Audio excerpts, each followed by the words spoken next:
नमस्कार, आप सभी का बहुत स्वागत है श्रुति खरबंदा एस्ट्रोलॉजी में। पहले इतनी वीडियोस नहीं बनाया करती थी मैं, तो जो टेलीविजन पे या किसी चैनल के माध्यम से मेरे पास आ जाती थी तो वो मैं अपलोड कर देती थी। लेकिन फिर लगा कि नहीं, पढ़ाना अगर जरूरी है तो शायद पढ़ाते हुए दिखना उससे भी ज्यादा जरूरी है।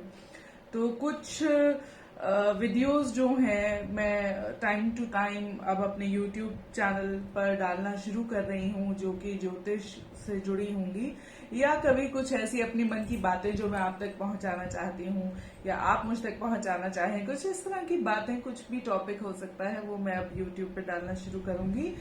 तो आज की वीडियो खास है, कुछ पहली है और कुछ बात ये भी है कि सूर्य के गोचर के बारे में बात करेंगे कि सूर्य जो है कन्या राशि में गोचर कर रहे हैं और साथ ही साथ देश दुनिया पे उसका क्या प्रभाव हो सकता है और ओवरऑल राशि पे क्या हो सकता है।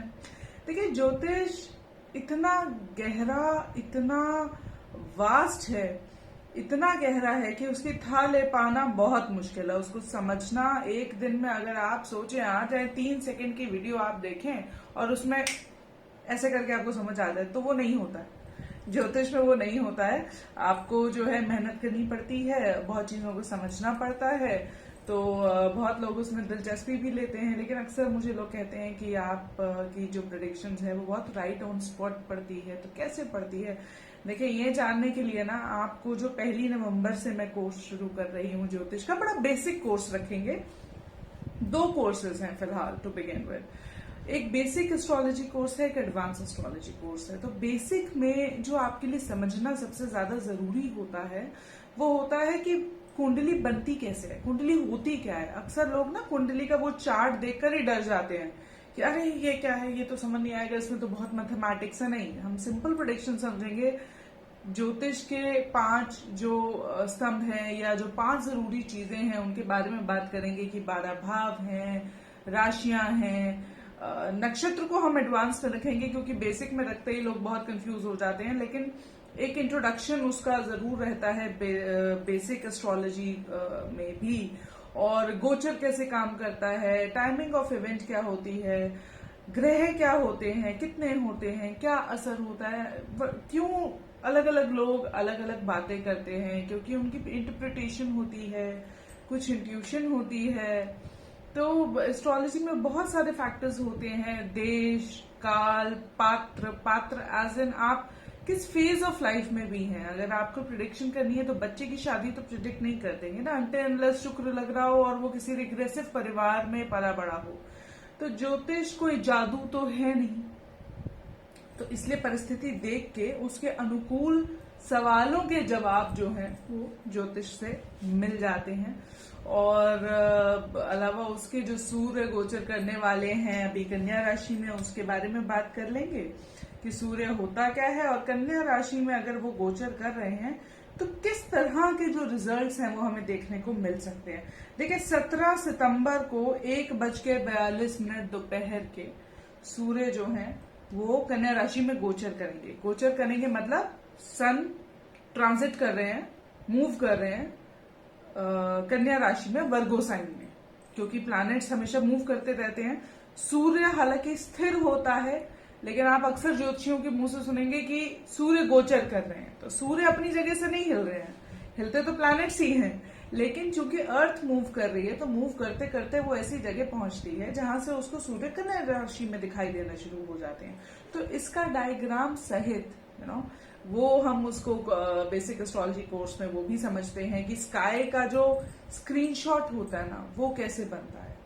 और इतने सारे योग हैं एस्ट्रोलॉजी में और इतनी सारी पद्धतियां हैं उसकी। कोई कहेगा कृष्णमूर्ति पद्धति है, कोई कहेगा लाल किताब है, और सभी अपने आप में अच्छी हैं। नाड़ी भी बहुत अच्छी है, लेकिन एक अच्छा ज्योतिषी बनने के लिए मुझे लगता है कि आप सभी पद्धतियों को जानें, उनके बारे में रिसर्च करें, उन्हें समझें, फिर अपना एक तरीका निकालें जो आपको लगता है कि सबसे अच्छा वर्कआउट करता है आपके लिए जब आपको प्रिडिक्शन करनी होती है।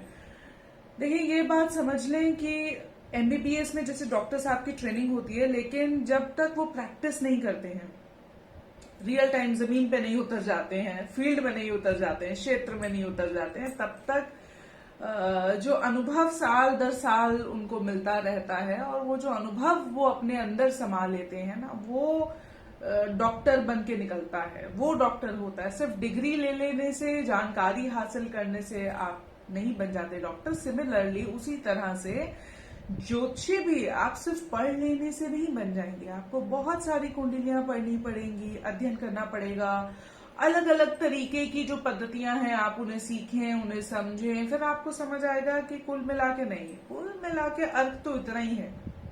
अक्सर लोग कंफ्यूज होते हैं कि अरे 2 दिन में कैसे हम सीख जाएंगे, अरे 2 साल में हमने ये पढ़ा, लेकिन तब भी प्रिडिक्शन नहीं आती, लेकिन पीछे पड़े कि नहीं हमें तो वैदिक ज्योतिष ही सीखना है। आप वैदिक ज्योतिष सीखें, बिल्कुल सीखें, अगर आप प्रिडिक्ट कर पा रहे हैं तो आप वो भी सीखें।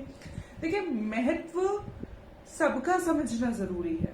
महत्व आपको वैदिक ज्योतिष और नाड़ी ज्योतिष में क्या फर्क है, कितने टाइप के नाड़ी ज्योतिष हैं, क्योंकि जब आप इतना डीप में जाते हैं तो आपको पता लगता है कि कुछ कमर्शियलाइजेशन भी है, कुछ रियलिटी भी है, लेकिन जिसको जो साधता है या जिसको जो भाता है वो उसी प्रकार की बातें आपसे करता है और वही आपके सामने लाके रखता है। तो मेरे नजदीक मुझे लगता है कि आप लोगों को सब कुछ पढ़ लेना चाहिए, सब कुछ समझना चाहिए और उसके बाद जो आपका तरीका हो। लेकिन मेरे यहाँ पे जो मैं सिखाती हूँ वो बिल्कुल अप स्ट्रेट जो तरीका मैं यूज करती हूँ, जिससे मेरी प्रेडिक्शंस निकलती है, मैं वो लेकर आपके सामने आती हूँ और मैं आपको वो सिखाती हूँ, जिसमें हम भावों को समझते हैं, यानी कि ज्योतिष के 12 भाव होते हैं उनको समझते हैं और हम समझने की कोशिश करते हैं 9 ग्रहों को कि किसका क्या ट्रेट होता है, वो किस तरह से फल देता है, क्यों कुछ ग्रह वैसा फल नहीं दे पाते जैसा कि आप चाहते हैं और क्यों कुछ ग्रह बहुत ज्यादा नेगेटिव आपको नकारात्मक फल देकर जाते हैं या क्यों कुछ ग्रह जो होते हैं वो आपको बहुत अच्छा फल देकर जाते हैं। लोग अक्सर मेरे पास ये सवाल लेकर आते हैं, जी मेरा शुक्र तो लग्न में है और मेरा शुक्र तो बड़ा अच्छा है, आप मुझे बताइए कि मेरे को तो वैसी दौलत नहीं मिली। कैसे मिलेगी भाई? देखें तो उस समय जिस समय आप इस स्थिति में थे कि आप कमा सकें, क्या उसकी दशा चली? और दशा चली तो वो क्या उसी भाव में से गुजर रहा था जहां वो आपको पैसे देता? अक्सर लोग अपने मन में धारणाएं भी बना लेते हैं, वो सोचते हैं कि छठे भाव में से गया ना तो अब तो बीमारी आएगी या अब तो लड़ाई ही होगी या अब तो तलाक ही होगा। नहीं, ऐसा नहीं होता। छठा भाव नौकरी का भी होता है, आपको लोन्स दिलवा सकता है, आपकी कहीं पे अटके हुए पैसे हैं वो निकलवा के दे सकता है, हाँ लड़ाई भी करवा सकता है। अगर मंगल उस ग्रह से गोचर, उस भाव से गोचर कर रहे हो तो लड़ाई भी हो सकती है, लेकिन आपको एहतियात बरतनी है ना, आपको ध्यान देना है। आप सामने वाले को तो नहीं कंट्रोल कर सकते, खुद को तो कर ही सकते हैं ना, तो खुद को कंट्रोल करते हुए चलेंगे। इस तरह की ज्योतिष की बातें हम जो है अपने क्लासेस में भी करते हैं। बहुत सारे डाउट्स जो हैं हम वो पिक करते हैं, उसके जवाब देते हैं। तो 1 नवंबर से जो कोर्स में होने वाला है आप उसको जरूर ज्वाइन करें। आप मुझे डायरेक्ट मैसेज कर सकते हैं फेसबुक पे या इंस्टाग्राम अकाउंट पे, तो I get back to you, या वहां पर एक व्हाट्सएप का नंबर दे रखा है या मैं दे दूंगी, इस वीडियो में भी डाल दूंगी, तो उस पर आप कनेक्ट कर सकते हैं। लेकिन एक मेरी दरख्वास्त है, देखें जो लोग ये सोच के उसमें मैसेज डालेंगे कि ये मोहतरमा का डायरेक्ट नंबर है, तो आइए जरा आजमाइश कर ली जाए या नसीब आजमा लिया जाए, तो प्लीज इस तरह की बेहुदा हरकतें मत करिएगा, क्योंकि मेरा भी वक्त बर्बाद होता है और आपका तो हो ही सो हो रहा है, तो कोई फायदा नहीं है, क्योंकि वो मेरा डायरेक्ट नंबर भी नहीं है। तो बेहतर है कि आप कोई उसमें हाय हेलो, और मैं कहना नहीं चाहती हर तरीके के जो फजूल के मैसेज होते हैं, जिनका निरर्थक जो मैसेज होते हैं ना या पत्र होते हैं, वो उसमें ना लिखें और ना कोशिश करें उसको जानने की। तो जो बहुत ही जेन्युइनली इंटरेस्टेड हैं पढ़ाई करने में या कुंडली दिखाने में, वही लोग उस पर मैसेज किया करें, क्योंकि उसी में फायदा है, उसमें मेरा वक्त भी बचता है और आपका भी बचेगा और आपका भी फायदा होगा। मेरा तो होगा ही सो होगा, जितनी कुंडलियां मैं पढ़ूंगी उतना मेरे लिए अच्छा है, और जितनी प्रैक्टिस आपकी हो जाए, जिस लेवल की ऑनेस्टी हम सामने वाले से एक्सपेक्ट करते हैं ना, उस लेवल की ऑनेस्टी हमें दिखानी भी पड़ती है। आप सच्चे नहीं है तो आप सामने वाले से कैसे सच्चाई की उम्मीद रखेंगे? तो आप पहले अपनी नीयत साफ करें। और ज्योतिष सीखने का जो सबसे पहला उसूल होता है, जो नियम होता है, वो होता है साफ नीयत। साफ नीयत अगर है, इच्छा है प्रबल कि मुझे ज्योतिष सीखना है, तब तो आप सीख पाएंगे। अगर आप फैशन में ज्वाइन कर रहे हैं या आप सिर्फ इसलिए सोच रहे हैं कि भाई आइए जरा आजमा लेते हैं यहाँ क्या हो रहा है, तो आप अपना और मेरा दोनों का समय बर्बाद कर रहे हैं। बहरहाल इन बातों में ना जाते हुए हम वापस आते हैं सूर्य के गोचर पे। तो सूर्य के गोचर के बारे में बात कर लेते हैं। सबसे पहले हम देखें, समझते हैं ज्योतिष की नजर से कि सूर्य होता क्या है। सूर्य आपकी आत्मा का कारक है, जिसे कहते हैं ना कोर, प्राण जिसे कहते हैं, वो सूर्य होता है। तो किसी भी सिचुएशन में, हालात में, वहां का जो कोर होगा वो सूर्य बन जाएगा, चाहे उस समय वो बिजली हो। मतलब किसी फैक्ट्री में बिजली के बिना तो काम होगा नहीं, तो वो भी कोर हो सकती है। इस सिचुएशन में अगर आपका बॉस है, आम तौर पर अगर मैं बता दूं तो सूर्य जो है आपका बॉस, आपके अधिकारी, आपके घर के बड़े, जिनके इर्द गिर्द ये घर चलता है।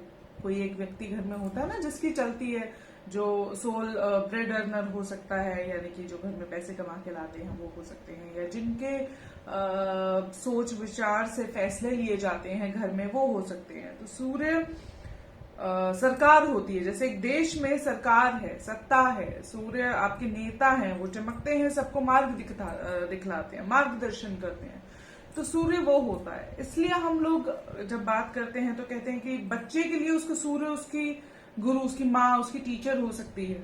स्कूल में जो अथॉरिटी है, प्रिंसिपल, वो हो सकती है। तो किसी सिचुएशन में जो सर्वोच्च फैसला लेने की हैसियत रखने वाली एंटिटी होगी, व्यक्तित्व होगा, वो सूर्य का होगा। तो सूर्य इसको कहते हैं।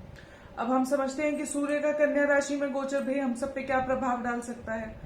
तो सूर्य का कन्या राशि में, पहले देखिए कन्या राशि भी समझ लेते हैं। कन्या राशि जो होती है वो एनालिसिस की राशि होती है, कि आप किसी चीज का विश्लेषण करते हैं, उसको समझने की कोशिश करते हैं, उसमें रिसर्च करते हैं। तो बीमारी का भाव अगर वो छठे भाव में होती है तो थोड़ी सी बीमारी, वाद विवाद, द्वंद आपके अंदर जो पैदा करे, क्योंकि जब तक आपका दिमाग चलेगा नहीं, द्वंद होगा नहीं, मंथन होगा नहीं, कुछ निकल के आएगा नहीं। तो रिसर्च की राशि भी कहते हैं। थोड़ा सा वाद विवाद की, जैसे बच्चे, कन्या नाम ही कन्या है तो बच्चियां लड़ लेती है ना थोड़ा सा, तो थोड़ा सा वाद विवाद की होती है, बीमारियों की ऐसी राशि होती है। और सूर्य तो आपके प्राण का कारक है। तो सूर्य जब कन्या राशि में जाते हैं तो ये साल का वो समय होता है जब आपको अपनी मौसम बदल रहा होता है, मौसम बदल रहा होता है, आपको अपनी सेहत का ख्याल रखना होता है। और सूर्य का कन्या राशि में गोचर भी वही कहलाता है। हालांकि देश दुनिया के नजदीक से सत्ता में कुछ जो है बड़े परिवर्तन हो सकते हैं, कुछ पॉलिसी मेकिंग को लेकर जो है बड़े बदलाव आपको सुनने में आ सकते हैं, देखने को मिल सकते हैं। और कुछ इस तरह के कोई बड़े फैसले पॉलिसी मेकिंग को लेके, जैसे कहते हैं ना कि पार्लियामेंट में कोई नया रूल बन गया, कोई ऐसी ऐतिहासिक रूलिंग आ सकती है आने वाले 1 महीने में, रूलिंग एज इन की कोर्ट द्वारा कोई ऐसा नियम। और वैसे भी अब तो आने वाले, अगर सभी ग्रहों को देख लिया जाए तो आने वाले 3 महीने जो है भारत के लिए भी बड़े अहम से हैं। कुछ अहम बदलावों के मद्देनजर वो खास हैं। इस तरह के बदलाव हमें देखने को मिल सकते हैं। तो सूर्य का गोचर हम ये माने कि आम लोगों के नजदीक, अगर कुछ लोग अपने न्यू कॉन्ट्रैक्ट साइन करने के लिए इंतजार कर रहे थे, बहुत समय से वेट कर रहे थे, तो वो उनके साथ उनके न्यू कॉन्ट्रैक्ट साइन हो सकते हैं। कुछ बड़े बदलाव आपके जीवन में आ सकते हैं, उनकी एक नींव रखी जा सकती है। ये वो वाला समय है। देखिए हर साल सूर्य कन्या राशि में इस समय गोचर करते हैं, तो हर साल ऐसा नहीं होता। इसलिए क्यों नहीं होता? क्योंकि बाकी के ग्रह भी तो होते हैं ना, जिनको हम देखते हैं और कहते हैं कि नहीं इस बार तो कुछ ऐतिहासिक होगा। मतलब कुछ बड़ी घटना, जैसे साल 2 साल में 1-2 बार घटने वाली घटना, ऐसी घटना जो हमें याद रहे। और कोई ना भूले। जैसे महाराष्ट्र में जब सत्ता पलट हुई थी तो वो कोई नहीं भूल सकता, क्योंकि जिस तरीके से वो हुई थी वो बहुत अपने आप में ऐतिहासिक रही, और हमें शायद, मुझे नहीं याद हमारे इतिहास में इस तरह हमें देखने को कभी मिली जिस तरीके से सत्ता का पलट हुआ था। मैं इसमें दोषारोपण किसी का नहीं कर रही हूँ, ना किसी को दे रही हूँ, लेकिन मैं ऐसा बताना चाह रही हूँ कि देखिए ना, जो पहले अभूतपूर्व तरीके से कोई घटना घटित होती है तब हम कहते हैं कि देखिए आपको ऐसी कोई घटना देखने को मिल सकती है आने वाले खास तौर में 1.5 महीने में। तो सूर्य का गोचर बहुत अहम है, क्योंकि सूर्य मंगल के नक्षत्र से गोचर भी करेंगे, तो ऐसे कुछ स्ट्रिक्ट पॉलिसी, लॉ, पुलिसिंग के एक्ट हो सकते हैं। देश दुनिया की अगर हम बात करें तो वहां पे कुछ लड़ाइयों में तेजी आ सकती है, ताकि वो किसी ऐतिहासिक फैसले की ओर बढ़े। इस तरह के हम वार की जब हम बात करते हैं उसमें कुछ ऐतिहासिक हमें सुनने को मिल सकता है, क्योंकि पिछले 2 साल से तो वो 2 साल तो खैर नहीं हुए हैं, लेकिन हो जाएंगे, तो चल रही है। और उसके अलावा हम उसमें देखते हैं कि भाई इसका फैसला कब होगा। तो मुझे लगता है कि अक्टूबर नवंबर जो आने वाले महीने हैं ये बहुत ही निर्णायक महीने रहेंगे, जब आपको बहुत लगेगा कि हाँ ये अब बड़ी जो है बढ़त हासिल हुई है, और अब ये इस पूरी कवायद का जो हासिल था वो ये रहा। और कुछ इस तरह की बातें आप देखने को मिलेंगी, तो थोड़ा सहज रहिएगा, खुद को कंट्रोल रखिएगा। आम लोगों के हिसाब से मैं कहूँ तो गुस्सा ज्यादा आ सकता है, सेहत के हिसाब से कहूँ थोड़ा बुखार हो सकता है। खाने को लेकर बहुत कॉन्शियस रहिएगा, गर्म ठंडा मत करिएगा, क्योंकि जब सूर्य मंगल साथ होते हैं तो अक्सर आपको हो सकता है कि कोई छोटी मोटी सर्जरी करानी पड़े, या कोई चोट इस तरह से लगे, या बुखार हो जाए। डिपेंड करता है कि आपकी जो हेल्थ का स्टेटस है वो क्या है, उस हिसाब से। जैसे अगर आपके दांत में कोई मसला था तो आप उसको लेके कुछ करवाएं इसी महीने में, 17 सितंबर से 17 अक्टूबर के बीच में। हालांकि अब भी करा सकते हैं, क्योंकि 17 सितंबर बहुत ही नजदीक है और सूर्य अपने नक्षत्र में आ भी चुके हैं, तो फल आपको जो है ना माहौल बनता हुआ अभी से दिख रहा होगा कि आगे आने वाले समय में क्या हो सकता है। तो आई गेस आज के लिए इतना अच्छा था कि सूर्य कन्या राशि में गोचर कैसा रहा, देश दुनिया पे क्या प्रभाव पड़ सकता है, भारत में क्या हो सकता है, सत्ता में थोड़ा उथल पुथल, और जो कोई मेजर कोर्ट की रूलिंग आपको अगले आने वाले 1.5 महीने में कुछ सुनने को मिल सकती है, और कोई मेजर चेंज ऑफ लॉ आपको देखने को मिल सकता है। तो इस तरह की चीजें हो सकती हैं।